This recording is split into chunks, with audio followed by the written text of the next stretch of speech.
Yesus memahami penderitaan dan duka cita kita, anak-anaknya. Bacaan diinspirasi dari Injil Suci menurut Yohanes bab 19 ayat 25 sampai 34. Waktu Yesus bergantung di salib, dekat salib itu berdiri ibu Yesus dan saudara ibu Yesus, Maria, istri Klopas, dan Maria Magdalena. Ketika Yesus melihat ibunya dan murid yang dikasihinya di sampingnya, berkatalah ia kepada ibunya, "Ibu, inilah anakmu." Kemudian katanya kepada muridnya, "Inilah ibumu." Dan sejak saat itu, murid itu menerima ibu Yesus di dalam rumahnya.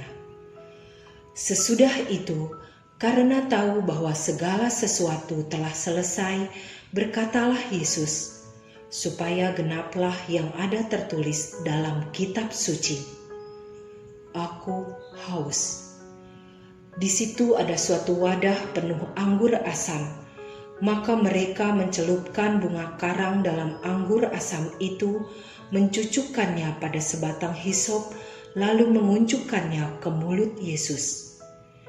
Sesudah meminum anggur asam itu, berkatalah Yesus, "Sudah selesai." Lalu Yesus menundukkan kepalanya dan menyerahkan nyawanya. Karena hari itu hari persiapan dan supaya pada hari Sabat, mayat-mayat itu tidak tinggal tergantung pada kayu salib, sebab Sabat itu adalah hari yang besar, maka datanglah para pemuka Yahudi kepada Pilatus dan meminta kepadanya supaya kaki orang-orang itu dipatahkan dan jenazah-jenazahnya diturunkan. Lalu datanglah prajurit-prajurit dan mematahkan kaki orang yang pertama dan kaki orang yang lain yang disalibkan bersama-sama dengan Yesus. Tetapi ketika mereka sampai kepada Yesus dan melihat bahwa ia telah mati, mereka tidak mematahkan kakinya. Tetapi seorang dari antara prajurit itu menikam lambungnya dengan tombak, dan segera mengalir keluar darah dan air. Demikianlah sabda Tuhan. Kita pasti pernah mengalami kesedihan karena berbagai alasan.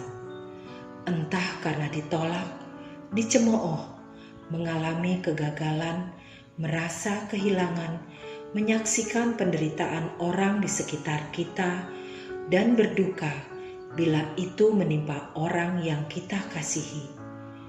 Hal-hal ini membuat kita meratapi nasib, mengurung diri, bahkan putus asa. Ibu siapakah yang tidak akan pedih hatinya ketika melihat anak sematawayang mati tidak berdaya dengan cara yang kejam dan sadis? Bunda Maria banyak dirundung duka dalam perjalanan hidupnya bersama Yesus. Gereja mencatat ada 7 peristiwa kedukaan yang dialami Bunda Maria, yaitu saat Simeon meramalkan kejadian yang akan menimpa Yesus, saat mengungsi ke Mesir, saat bersama Yusuf mencari Yesus kecil di Yerusalem, saat menyertai Yesus memanggul salib, saat Yesus wafat, saat jenazah Yesus berbaring di pangkuannya, dan saat Yesus dimakamkan. Rentetan duka cita yang bertubi-tubi menyayat hati ini tidak membuat Bunda Maria putus asa, melainkan dihadapi dalam iman, harapan, dan kasih. Keteguhan Bunda Maria menjadi teladan bagi kita dalam menghadapi setiap cobaan yang menimpa kita setiap hari. Yesus memahami duka bundanya, dan menjelang wafatnya, ia menyerahkan bundanya kepada murid yang dikasihinya dan juga sebaliknya. Ini bukti kasih Yesus terhadap orang-orang yang dicintainya. Duka cita merupakan pengalaman yang selalu ingin dihindari oleh manusia, termasuk kita para pengikut Kristus. Apakah kita cepat putus asa karena duka cita yang beruntun menimpa hidup kita?